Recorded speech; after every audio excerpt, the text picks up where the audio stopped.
ಕೇಂದ್ರ ರಾಜಕಾರಣದಲ್ಲಿ Modi versus Rahul fix ಅನ್ನುವಂತ ಪ್ರಶ್ನೆ ಈಗ ಪ್ರತಿಪಕ್ಷ ನಾಯಕನಾಗಿ ರಾಹುಲ್ ಗಾಂಧಿ ಆಯ್ಕೆಯಾಗ್ತಾರಾ? ಬಹುತೇಕ ಅವರ ಹೆಸರೇ ಕೇಳಿಬರ್ತಾ ಇರುವಂತದ್ದು. ವಿಪಕ್ಷ ನಾಯಕನ ಸ್ಥಾನಕ್ಕೆ ರಾಹುಲ್ ಬೆಂಬಲಿಸ್ತಾ ಇದ್ದಾರೆ ನಾಯಕರು. ನೀವೇ ವಿಪಕ್ಷ ನಾಯಕ ಆಗಬೇಕು ಅಂತ ಎಲ್ಲರೂ ಕೂಡ ಬೆಂಬಲ ಕೊಡ್ತಾ ಇದ್ದಾರೆ, ಒತ್ತಾಯಿಸ್ತಾ ಇದ್ದಾರೆ ಕೂಡ. ಕೇಂದ್ರದಲ್ಲಿ ಮೋದಿ ಅವರನ್ನ ಫೇಸ್ ಮಾಡಬೇಕು ಅಂತ ಅಂದ್ರೆ ರಾಹುಲ್ ಗಾಂಧಿ ಅವರೇ ಸೂಕ್ತ ಅನ್ನುವಂಥ ಚರ್ಚೆ ಪ್ರಬಲವಾಗಿ ನಡೀತಾ ಇದೆ ಕಾಂಗ್ರೆಸ್ ವಲಯದಲ್ಲಿ. ಹಾಗಾಗಿ ಕೇಂದ್ರ ರಾಜಕಾರಣದಲ್ಲಿ ಮೋದಿ ವರ್ಸಸ್ ರಾಹುಲ್ ಗಾಂಧಿ ಅನ್ನುವಂಥದ್ದು ಫಿಕ್ಸ್ ಆಗುತ್ತಾ? ಈಗಾಗಲೇ ಪ್ರತಿಪಕ್ಷ ನಾಯಕನಾಗಿ ರಾಹುಲ್ ಗಾಂಧಿ ಅವರೇ ಆಗಬೇಕು ಅಂತ ಚರ್ಚೆಗಳಾಗ್ತಾ ಇದ್ದಾವೆ. ರಾಹುಲ್ ಗಾಂಧಿ ಅವರು ಬೇಡ ಅಂದ್ರೂ ಕೂಡ ಮುಂದಿನ ಆಗು ಹೋಗುಗಳ ಬಗ್ಗೆ, ರಾಜಕೀಯ ಬೆಳವಣಿಗೆಗಳ ಬಗ್ಗೆ ಈ ಸಭೆಯಲ್ಲಿ ಮಾತನಾಡಿ ಅವರಿಗೆ ಎಲ್ಲದನ್ನು ಕೂಡ ತಿಳಿಸ್ಕೊಟ್ಟು ಮನವರಿಕೆ ಮಾಡಿ ಅವರನ್ನೇ ಬಹುತೇಕವಾಗಿ ಪ್ರತಿಪಕ್ಷ ನಾಯಕನನ್ನಾಗಿ ಆಯ್ಕೆ ಮಾಡುವಂಥ ಸಾಧ್ಯತೆಗಳೇ ಹೆಚ್ಚಿದೆ. ಹಾಗಾಗಿನೇ ಎಲ್ಲ ಘಟಾನುಘಟಿ ನಾಯಕರು ಕೂಡ ಇವತ್ತಿನ ಸಭೆಯಲ್ಲಿ ಆಗಮಿಸಿರುವಂಥದ್ದು.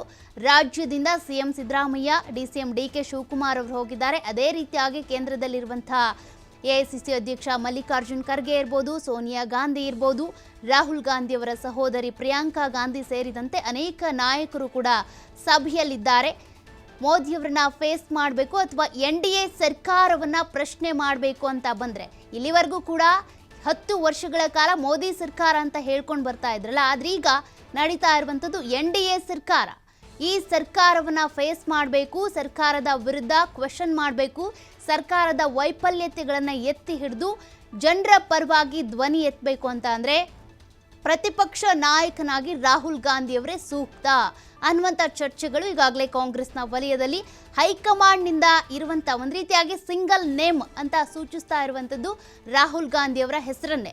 ಅವರು ಆಗಲಿಲ್ಲ ಅಂದರೆ KC ವೇಣುಗೋಪಾಲ್ ಅನ್ನುವ ಹೆಸರಿದೆ, ಆದರೆ ಬಹುತೇಕ ಇರುವಂಥದ್ದು ರಾಹುಲ್ ಗಾಂಧಿ ಅವರ ಹೆಸರೇ. ಯಾಕೆಂದರೆ ಈಗಾಗಲೇ ಭಾರತ್ ಜೋಡೋ ಯಾತ್ರೆ, ಭಾರತ್ ಜೋಡೋ ನ್ಯಾಯ ಯಾತ್ರೆ ಇರ್ಬೋದು, ಅದೇ ರೀತಿಯಾಗಿ ಸಂಪರ್ಕ ಸಭೆಗಳಿರ್ಬೋದು, ಸಾರ್ವಜನಿಕ ಸಭೆಗಳ ಮೂಲಕ, ರ್ಯಾಲಿಗಳ ಮೂಲಕ ಜನರ ಮನ ಗೆದ್ದಿದ್ದಾರೆ ರಾಹುಲ್ ಗಾಂಧಿ. ಹಾಗಾಗಿ ಅವರೇ ಬಹುತೇಕವಾಗಿ ಪ್ರತಿಪಕ್ಷ ನಾಯಕನಾದರೆ ಸರ್ಕಾರವನ್ನು ಪ್ರಶ್ನೆ ಮಾಡಬಹುದು, ಸರ್ಕಾರದ ವೈಫಲ್ಯಗಳನ್ನು ಪ್ರಶ್ನೆ ಮಾಡಬಹುದು ಅಂತ ಈಗಾಗಲೇ ಚರ್ಚೆ ಆಗ್ತಾ ಇದೆ. ಇವತ್ತಿನ ಸಭೆಯಲ್ಲಿ ಇದ್ರ ಬಗ್ಗೆ ಕೂಡ ನಿರ್ಧಾರ ಬಹುತೇಕವಾಗಿ ಹೊರಬಿದ್ದರೂ ಬೀಳಬಹುದು.